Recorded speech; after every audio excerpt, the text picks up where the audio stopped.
Hello guys, welcome to my YouTube channel. কেমন আছো তোমরা? এখন আমরা কথা বলবো হচ্ছে দেব এবং শুভশ্রী স্টার আর আপকামিং মাচ অ্যাওয়েটেড ফিল্ম, যেটা 14 তারিখ রিলিজ হবে। ফিল্মটার নাম হচ্ছে ধূমকেতু। তোমরা সকলেই জানো। তো ধূমকেতুর কালকে অফিসিয়াল ট্রেলার ছাড়া হয়, যেটার আমার লাইভ রিয়াকশন আমার হিন্দি চ্যানেলে আছে। যখন ট্রেলারটা এসেছিল তখন লাইভ রিয়াকশন আমরা হিন্দি চ্যানেলে দিয়েছিলাম। সেই চ্যানেলের লিঙ্ক ডিসক্রিপশানে দেওয়া আছে, অবশ্যই গিয়ে চেক আউট করবেন সেই ভিডিওটা। এবং আপনাদের কীরকম লেগেছে কি কিছু দু একটা কমেন্ট এবং লাইক শেয়ার কমেন্ট করে দেবেন, কারণ চ্যানেলটা নতুন। যত লাইক বা কমেন্ট বা শেয়ার হবে তত হয়তো রিচটা বাড়বে। তো সেই চ্যানেলটা অবশ্যই গিয়ে ভিজিট করবেন। এখন আমরা করবো হচ্ছে বাংলা রিভিউ ধূমকেতুর ট্রেলারের। এবার ট্রেলারটা এসছে কালকে রাতের বেলা ট্রেলারটা এসছে 9টার সময়। আমি আজকে কেন রিভিউ করছি সেইটাও এই ভিডিওর মধ্যে কথা বলবো। তো চলো স্টার্ট করা যাক ধূমকেতুর ট্রেলার রিভিউ।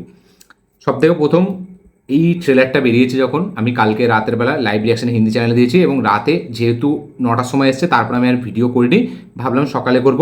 এবার সকালে নেঝা 2 তার রিভিউ দিয়েছিলাম, দিয়ে কাজে বেরিয়ে গিয়েছিলাম। তারপরে সন্ধ্যাবেলা এসেছি, সন্ধ্যাবেলা এসে একটু মানে ভালো লাগছিল, তাই জন্য ভিডিও করিনি। তো এখন ফাইনালি আমি ভিডিওটা করতে বসলাম।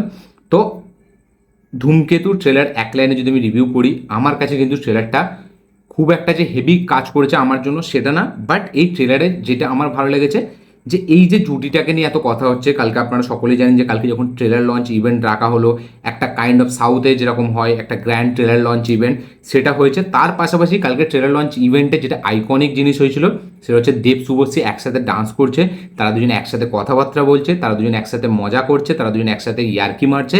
তো এই জিনিসটা কালকে ওইখানে যারা ছিল ইভেন্টে তারা তো বিশালভাবে এক্সপিরিয়েন্স করেছে এবং সকলে খুব হ্যাপি এই মানে এই যে জুটিটা তাদেরকে আবার অনস্ক্রিন দেখে।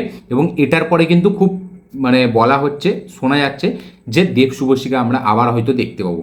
তো এইসব ব্যাপারগুলো আমি কাল থেকেই সোশ্যাল মিডিয়ায় দেখছিলাম, প্রচুর রিলস ভাইরাল হচ্ছে, প্রচুর কিছু কিছু ক্লিপস সেগুলো ভাইরাল হচ্ছে ইউটিউবে। তো অনেক মানে মানে কী বলবো, জাস্ট ভিডিও রেকর্ডিং করে ছেড়ে দিচ্ছে, সেই সব আমি অনেক দেখলাম। এবং আমি মানে কিছু কিছু যেখানে এই অ্যাকচুয়ালি দেব এন্টারটেনমেন্ট ভেঞ্চার্সে যেখানে ইভেন্টটা এসেছিলো, ইভেন্টের ভিডিওটা, সেই ভিডিওটা আমি অনেকক্ষণই দেখলাম। কালকে কিছুটা দেখেছি, আজকে কিছুটা দেখেছি।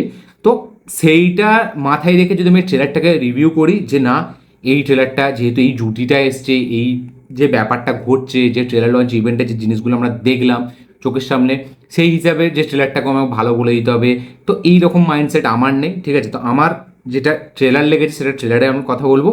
যেটা আমার ওই ইভেন্ট ট্রেলার লঞ্চ ইভেন্টে আমার যেরকম এক্সপিরিয়েন্স লেগেছিলো সেটাও আমি বলবো। তো এই দুটোকে আমি কোনোদিনও এক করবো না, কারণ ট্রেলারটা ট্রেলারের জায়গায়, সেটা সিনেমার বিচারে সিনেমা এতে বিচার হবে। এবং এইটা হচ্ছে একটা এই যে দুজনের মধ্যে যে একটা বন্ডিং, যে একটা সম্পর্ক, সেটার ব্যাপারে কথা হবে। সব থেকে প্রথম যদি আমি ট্রেলার রিভিউটা করে নিই, তো এই ট্রেলারটা অ্যাকচুয়ালি এই ফিল্মটা যেহেতু একটা মানে কী বলবো, একটা থ্রিলার জনরার ফিল্ম, তার সাথে একটা ফ্যামিলি ড্রামা আছে। তো এই ট্রেলারটা যেভাবে এডিট করেছে সেটা আমার অতটা হেভি লাগেনি, but at the same time ট্রেলারটা যেভাবে রেখেছে সেটা আমি বলবো ভালো, কারণ গল্পটা কোনোভাবে আমাদের সামনে রিভিল হচ্ছে না। হ্যাঁ, একটা জিনিস আমরা খুব সিওরলি বুঝতে পারছি যে এই ফিল্মটা হতে চলেছে একটা মানে প্যাট্রিয়টিক ফিল্ম, একটা হতে চলেছে একটা দেশভক্তির ওপর ফিল্ম। এবার এই দেবের ক্যারেক্টারটা, যার নাম হচ্ছে ভানু, সে কোথায় হারিয়ে গেল, সে কীভাবে হারিয়ে গেল, সে কি এতদিন পর ফিরে এসে সে কী মিশন এক্সিকিউট করছে, সেটা তার ফল কী হবে, এবং সে কী খুঁজছে, কী তদন্ত করছে, যার কারণে যেটার জন্য সে তার ফ্যামিলির থেকে দূরে আছে, যেটার জন্য তার ওয়াইফ, যার সাথে তার নিউলি বিয়ে হয়েছিল, তার ভালোবাসার মানুষ, তাকে ছেড়ে থাকতে হচ্ছে, তার মাকে ছেড়ে থাকতে হচ্ছে। তো এই সবেরগুলো আমরা অ্যান্সার দেখতে পাবো ধূমকেতুতে। গল্পটা একটুও রিভিল করেনি, খুব কনফিউজিং একটা ভাবে রেখেছে গল্পটাকে, যে গল্পটা একদম যে খুব হেভি আর ফ্রেশ আমরা বুঝতে পারছি এরকম কিছু না। গল্পটা আমি সত্যি বলছি একটুও সেরকম বুঝতে পারিনি যে অ্যাকচুয়ালিতে এই গল্পটা কী হতে চলেছে। খালি একটা জিনিস বুঝতে পারছি, দেব একজন আর্মি অফিসার, সে নতুন বিয়ে হয়েছে, সে বিয়ে করার পরে হয়তো কোনোভাবে কোনো একটা জিনিসকে, কোনো একটা মিশন বা তাকে কেউ পাঠাচ্ছে একটা এক্সিকিউট করার জন্য, যেটা করতে গিয়ে সে হয়তো কোনোভাবে মানে আটকে পড়ছে, বিপদ তার দিকে এসছে। এবার সে ফাইনালি, সবাই ভাবছে সে মারা গেছে, বাট সে মারা যায়নি। সে এবার এই জিনিসটা কে ঘটালো, কেন ঘটলো, তার সাথে অ্যাকচুয়ালি কে বিশ্বাসঘাতকতাটা করেছে সেটারই হয়তো সে তদন্ত করবে। তো এটা আমার গল্প, এটা আমার মনে হচ্ছে, এটা আমার ভুলও হতে পারে, হয়তো এরকম কিছু গল্প না। বাট ট্রেলারে যে কিছু মুভমেন্টস বা যে কিছু একটা আইকনিক সিন বা হেভি কিছু ড্রামা, সেটা কিন্তু আমি কোথাও পেলাম না। হ্যাঁ, দেবের পারফরমেন্স হেভি, শুভশ্রী সে যেরকম পারফরমেন্স দেয়, পারফরমেন্স খুব ভালো দেব শুভশ্রীর। এবং এখানে ইন্দ্রনীলের যদি আমি কথা বলি, তার ক্যারেক্টারটার পারফরমেন্সটা আমার একটু পিচটা অনেকটা হাই মনে হয়েছে, এবং তাকে দেখলে মনে হয় যে সে অ্যাক্টিংই করছে, এরকম একটা মনে হয়। ঠিক আছে, মানে তা সে যেরকম কথা বলছে, যেভাবে কেঁদে কেঁদে কথা বলছে, বাবু এইভাবে চলে যাস না, এই যে এইরকম টাইপের যে একটা অ্যাক্টিংয়ের ধাঁচ, এটা আমার অতটা জেনুইন মনে হয়নি, অতটা অথেন্টিক মনে হয়নি, যেটা আমাদের দেবের পারফরমেন্সে মনে পড়ছে, যেটা আমাদের শুভশ্রীর পারফরমেন্সে মনে হচ্ছে। হ্যাঁ, আমি বলবো না দেবের এটা সেরা কাজ হবে, সত্যি বলছি, কারণ আমার পারফরমেন্সটা দেখে কোথাও মনে হচ্ছে না এটা দেবের সেরা কাজ হতে চলেছে। আমার তো পারফরমেন্সটা দেখে মনে হচ্ছে এর থেকে টেক্কাতে হয়তো আমার তার বেটার পারফরমেন্স মনে হবে, বা পারফরমেন্স ওয়াইজ যদি কথা বলি বুনোহাস, আমি সেটাকে এগিয়ে রাখবো। বা এখানে আরেকটা যে ফিল্ম এসেছিলো যেটা সৃজিত মুখার্জি ডিরেক্ট করেছিল, ওই যেতে অনেক একটা মাল্টি স্টার কাস্ট একটা ফিল্ম ছিল, ওই ফিল্মটা আমার বরঞ্চ অনেকটা পারফরমেন্স দেবের হেভি লেগেছিলো। আমার মনে হয় না এটা দেবের বেস্ট পারফরমেন্স হবে, এবং তার প্রোডাকশন হাউসের প্রথম ফিল্ম এটা, সেই হিসাবে দেখতে গেলে একটা বেশ ভালো ইনিশিয়াল স্টেপসে নিয়েছিল, যেটাতে সে কাইন্ড অফ হয়তো সক্ষমও হবে, কারণ এখন ধূমকেতু যেই হিসাবে বাজার, যেই হিসাবে হাইপ, ফিল্মটা হয়তো ভালো একটা বক্স অফিস কালেকশন করবে। বাট আমার মনে হচ্ছে না কোথাও কিছু এই ফিল্মটা হেভি একটা কিছু ফিল্ম হবে, এবং এই ফিল্মটা কৌশিক গাঙ্গুলির দেব যে বারবার বলছে দেবদা যেটা তার বেস্ট কাজ, আমার মনে হচ্ছে না এটা কোথাও কি তার বেস্ট কাজ। এই ফিল্মটা আমার একটা ডিসেন্ট ফিল্ম হবে এরকম আমার এটা মনে হচ্ছে, সত্যি অনেস্টলি বলছে, জেনুইনলি, কোনো ফ্যান ক্যাটারিং না বা কোনো কাউকে খুশি করার জন্য না। আমার ট্রেলারটা দিয়ে কিন্তু খুব একটা হেভি পোষায়নি। যেটা আমার ভালো লেগেছে যে দেব শুভশ্রীর কেমিস্ট্রি, এবং তখনকার দেব তখনকার শুভশ্রী, তাদেরকে একসাথে দেখে যে একটা নস্টালজিয়া, সেইটা আমরা ফিল করতে পারছি এখানের মধ্যে, এবং শুভশ্রীর পারফরমেন্স যথেষ্ট খাঁটি, একটা অথেন্টিক, একটা রিয়েল পারফরমেন্স মনে হচ্ছে। সেম ক্ষেত্রে আমি দেবদার কথা বলবো, তারও পারফরমেন্সটা ভালো মনে হচ্ছে। বাকি এখানে আমি মানে কী বলবো, যখন প্রথম ট্রেলারটা স্টার্ট হয় ভিএফএক্সটা খুব চোখে পড়ে একটু, ঠিক আছে, যখন ওই পাহাড়টা ভেঙে আসে, এবং ট্রেলারে কিছু সেরকম আমি হেভি কিছু মানে মুভমেন্টস, কিছু সিনস, কিছু হেভি স্টেজ করা কিছু সিনস, বা হেভি কিছু থ্রিল পাবো এরকম একটা ব্যাপার, বা কিছু সাসপেন্স ক্রিয়েট করে রেখেছে, সেরকম কিছু আমি খুঁজে পেলাম না। হ্যাঁ, ডেফিনেটলি সাসপেন্স থ্রিলার ফিল্ম তো এটা হবেই, কারণ এতে কোনো কিছু একটা এরকম সারপ্রাইজ থাকবে যেটা আমরা এখনও জানি না, এখনও ট্রেলার লেভেলে রিভিল করেনি মেকার্সরা, তারা হয়তো ফিল্মেই দেখাবে।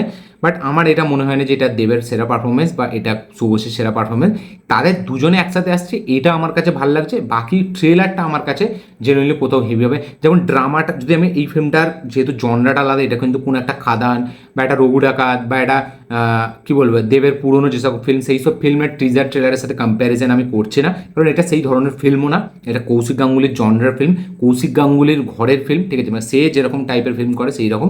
আমি সেই দিক থেকেই বিচার করে বলছি, মানে এর থেকে অপরাজিত ট্রেলার আমার অনেক এই সরি অপরাজিত বলছি, ওই যে প্রসেনজিতের ফিল্মটা আসলো যেটা ঋতুপর্ণার সাথে, নামটা ভুলে যাচ্ছি আমি, অপরাজিত কি এরকম না, এরকম নাম নয়, দিয়েই একটা কি নাম, ভুলে যাচ্ছি আমি। যাই হোক, রিসেন্টলি কৌশিক গাঙ্গুলির যে ফিল্মটা আসলো, তো ওই ফিল্মটা আমি নামটা আমি এতে দিয়ে দেবো, আপনারা দেখে নেবেন। তো ওই ফিল্মটার ট্রেলার আমার বরঞ্চ এর থেকে বেটার মনে হয়েছিল, আমার ট্রেলার লেভেলে সেই রকম কিছু হয়নি, অতটা ভালো লাগেনি। গান মিউজিক তো এই ফিল্মের আমার অতটা হেভি নয়, একদমই লাগেনি।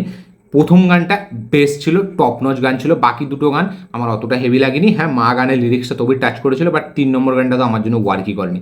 এবার যদি আমি কথা বলি এই যে কালকের ইভেন্টটা, যেটার হয়তো অনেকজন ইমোশনাল হয়ে যাচ্ছে, অনেকজন সেটার উপর ভিত্তি করে যে না একটা খুশির ব্যাপার, একটা খুশির মুভমেন্ট, সেই হিসেবে ট্রেলারটাকে ভালো বলে দেবো, আমার সত্যি বলছি এরকম মানে মনে হয়নি। আমি দেব শুভশ্রীকে তখনও দেখেছিলাম, এখনও দেখছি, ঠিক আছে, আমার মানে জুটি হিসাবে আমি বলবো ভালো, যেহেতু অনেকদিন পর দেখছি, একটা আলাদা ভাইবস কাজ করছে, একটা নস্টালজিক ভাইব এখানে আছে, ঠিক আছে। বাট ফিল্ম হিসাবে আমার সেটা কিন্তু অতটা হেভি মনে হচ্ছে না যে ফিল্মটা হেভি হবে, ট্রেলার টিজার লেভেলে আমার অতটা হেভি লাগেনি। ড্রামাটা আমার মনে হচ্ছে না বিশাল কিছু লেভেলের ড্রামা থাকতে চলেছে, একটা সিম্পল স্টোরি হবে, তার সাথে কিছু টুইস্ট অ্যান্ড টার্নস এরকম হতে চলেছে, দেখা যাক সেটা ফিল্মে আসলে হবে। বাট পারফরমেন্স অনুযায়ী বা মিউজিক অনুযায়ী বা এখানে আমি যদি ডিরেকশন অনুযায়ী বলবো, এটা কোনোটাই বেস্ট না, কারণ মিউজিক অনুযায়ী অনুপম রায়ের বেস্ট না, দেব শুভশ্রীর পারফরমেন্স অনুযায়ী এটা কোনো বেস্ট না, এবং কৌশিক গাঙ্গুলি ডিরেকশন অনুযায়ী কোনো এটা বেস্ট আমার মনে হচ্ছে না। আপনাদের কি রিয়াকশন ধূমকেতু ট্রেলার নিয়ে অবশ্যই কমেন্টে লিখে জানাবেন। এটা ছিল আমার রিভিউ ধূমকেতু ট্রেলার নিয়ে আমার রিয়াকশন। আমি ট্রেলার রিয়াকশন লাইভ হিন্দিতেও বলেছিলাম যে আমার কী রিয়াকশন, সেটা আপনারা হিন্দি চ্যানেলেও আছে, অবশ্যই গিয়ে চেক আউট করবেন, সেখানেও আমি এরকমই বলেছিলাম। ট্রেলারটা আমার ডিসেন্ট মনে হয়েছে, ঠিক আছে, মানে এই যে দেব শুভশ্রীর ফিল্ম এইটা হিসাবে বিচার করে আমি একটা ডিসেন্ট ট্রেলার আমি এটাকে বলছি। ট্রেলারটা কোথাও গিয়ে খারাপ না, তবে অ্যাট দ্য সেম টাইম খুব একটা হেভি না, খুব একটা ভালোও না, আমার এরকম মনে হলো। তো এটা ছিল আমার রিয়াকশন। এবার যদি ওই যে বললাম যে ইভেন্টটা যদি কথা বলি, দেখুন ইভেন্টটা আমার কিন্তু সত্যি বলছি বেটার মনে হয়েছে, ফার ফার বেটার মনে হয়েছে ট্রেলারের তুলনায়। এই ট্রেলারটা পাশাপাশি রাখবেন, এই ইভেন্টটা পাশাপাশি রাখবেন, ইভেন্টের কোনো দু 2 মিনিট বা 2.5 মিনিটের ক্লিপ পাশাপাশি ভার্সেস এই ট্রেলারটাকে আপনি চালাবেন, সবাই ওই ইভেন্টটা দেবে, কারণ ইভেন্টের মধ্যে মজা ছিল, ইভেন্টের মধ্যে সেই ব্যাপারটা ছিল, ইভেন্টের মধ্যে দেব শুভশ্রীর অরিজিনাল কেমিস্ট্রিটা আমরা ফিল করতে পারছিলাম। সেখানে কিছু মজার ব্যাপার, কিছু মানে যখন আমি ইভেন্টটা দেখছি আমি নিজে হাসছি, আমাকে ভালো লাগছে ইভেন্টটা দেখতে, ওই যে কথাগুলো হচ্ছে সেখানে আমি ফুল মজা পাচ্ছি, সেখানে আমি দেব শুভশ্রীর হয়ে মানে আমি নিজে একটা আলাদা একটা ভাইস পাচ্ছি। তো আমার সেটা খুব দারুণ লেগেছে, ইভেন্টটা আমার সলিড লেগেছিলো। এতদিন যতগুলো ইভেন্ট হচ্ছে সব থেকে সেরা ইভেন্ট আমি এটাকে বলবো, ধূমকেতু ট্রেলার লঞ্চ ইভেন্টটা। এবং সেখানে মানে যে একটা দুটো মানে কী বলবো প্রেমিকের মধ্যে তারা কীভাবে এখন তারা একে অপরের বন্ধু, এবং যখন বলছে ফ্রেন্ডশিপ হবে, এইসব যে জিনিসগুলো সেগুলো একটা আলাদা ম্যাজিক ক্রিয়েট করছে। এবং ইভেন্টটা আমি বলবো অনেকটা far far better, heavy engaging একটা ইভেন্ট, একটা ব্যাপক মজাদার ইভেন্ট ছিল। ট্রেলারটা আমার অতটা হেভি পোষায়নি। এই ছিল আমার রিয়াকশান, অনেস্ট রিয়াকশান। আপনারা যদি এতে মনে হয় আপনাদের যে না আমি দেবের হেটার বা শুভশ্রীর হেটার, তাহলে আমার কিছু বলার নেই। আমি যেটা আমার মনে হয়েছে সেটা আমি বলেছি। আমি খাদানের সময় ট্রেলার রিভিউ করেছি, টিজার রিভিউ করেছি, আপনারা চাইলে গিয়ে দেখতে পারেন সেই ভিডিওগুলো। তো তার সাথে এই ভিডিওটা কম্প্যারিজন করে নেবেন। আমার যেটা লেগেছে সেটা আমি বলেছি। আমি কুলি নিয়েও বলেছিলাম যে কুলি আমার বিশাল লেভেলে আমি এক্সাইটেড ছিলাম, বা তার ট্রেলার আমাকে কোনোভাবে এক্সাইটেড করতে পারেনি। মানে ফিল্ম তো দেখবই, কারণ ট্রেলারের মধ্যে অনেক কিছু লোকানো আছে, অনেক কিছু বেশি আছে যেটা আমরা ট্রেলারে দেখতে পাচ্ছি না।